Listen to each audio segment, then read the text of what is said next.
خبر شامل کریں گے۔ بارش کے باعث اسکول جانے والے بچوں کی حاضری معمول سے کم ہے۔ کراچی کے مختلف اسکولوں میں چھٹی دے دی گئی ہے، جبکہ بیشتر اسکولز میں تدریس کا عمل جاری ہے۔ آپ کو بتا رہے ہیں گزشتہ رات کراچی میں موسلادھار بارش ہوئی تھی اور کراچی کے تمام علاقوں میں بارش دیکھی گئی تھی، اور محکمہ موسمیات کی جانب سے یہ پیشگوئی کی گئی ہے کہ یہ آنے والا ہفتہ رواں ہفتہ تیز بارشوں کا امکان ہے۔ بارش کے باعث اسکول جانے والے بچوں کی حاضری معمول سے کم ہے، جبکہ کراچی میں مختلف اسکولوں میں چھٹی دے دی گئی ہے، جبکہ بیشتر اسکولوں میں تدریس کا عمل تاحال جاری ہے۔ مزید تفصیلات جانتے ہیں ہمارے نمائندے منصور ضیاء سے۔ منصور، بتائیے گا مزید کیا تفصیلات ہیں آپ کے پاس، اور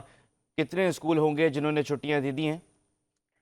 جی بالکل، زیادہ تر کراچی کے اندر جو پریپریشن سینٹرز ہیں یا چھوٹے بچوں کی جو پرائمری اسکول ہیں ان کی جانب سے بچوں کو جو ہے وہ رات میں یہ میسج کر دیا گیا تھا کہ کل جو ہے یعنی آج جو ہے وہ چھٹی دی جا رہی ہے، کیونکہ محکمہ موسمیات کی جانب سے یہ پہلے ہی بتا دیا گیا تھا کہ بارشوں کا جو 5واں اسپیل ہے وہ 26 اگست سے 30 اگست تک جو ہے وہ سندھ کے اندر داخل رہے گا، اور جس کے باعث جو ہے کراچی کے اندر اچھی خاصی بارش یا موسلادھار بارش ہمیں دیکھنے کو ملے گی۔ اور یہی کل رات کو بھی ہم نے دیکھا کہ کراچی کے تقریباً تمام ہی مقامات کے اوپر جو ہے موسلادھار بارش ہوئی ہے، اور آج صبح بھی جو ہے کراچی میں تقریباً 5:30 بجے سے بارش کا سلسلہ اسٹارٹ ہو چکا ہے، جو وقفے وقفے سے جو ہے ہلکی ہلکی بارش کہیں ہو رہی ہے، اور ابھی بھی کراچی کے بیشتر علاقوں میں کہیں کہیں بارش جو ہے وہ ہمیں دیکھنے کو مل رہی ہے، جس کے باعث موسم جو ہے وہ کافی زیادہ خوشگوار ہو گیا ہے۔ ساتھ ساتھ کراچی میں جو اسکولز ہیں ان کی جانب سے بھی گزشتہ رات کو جو ہے یہ میسج دے دیا گیا تھا والدین کو کہ آج جو ہے وہ چھٹی دی جا رہی ہے، اور کراچی کے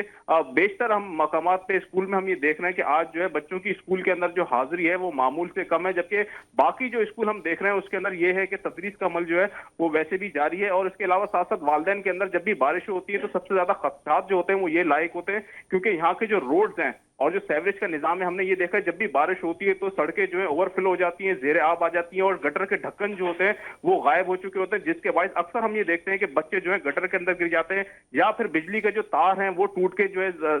زمین پہ گر جاتے ہیں، جس کے باعث جو ہے پانی میں بھی بعض اوقات ہم نے دیکھا ہے کہ کرنٹ آ جاتا ہے، یا کھمبوں کے اوپر بے دھیانی کے اندر بچے جو ہاتھ لگا لیتے ہیں تو اس سے بھی ان کو کرنٹ لگ جاتا ہے۔ تو والدین میں یہی خدشات سب سے زیادہ ہوتے ہیں، اسی لیے زیادہ تر جیسی بارش ہوتی ہے تو والدین خود ان کی بھی یہی کوشش ہوتی ہے کہ کسی بھی طرح بچوں کی جو ہے وہ چھٹی کرا دی جائے، لیکن زیادہ تر ہم نے دیکھا ہے آج کے کراچی کے جو کچھ پرائیویٹ اسکول ہیں ان کی جانب سے بچوں کو چھٹی دے دی گئی ہے، لیکن بعض اسکول جو ہیں جنہوں نے چھٹی نہیں بھی دی ہے تو وہاں بھی یہ دیکھنے کو مل رہا ہے کہ بچوں کی جو حاضری ہے وہ معمول سے کم ہے۔ جی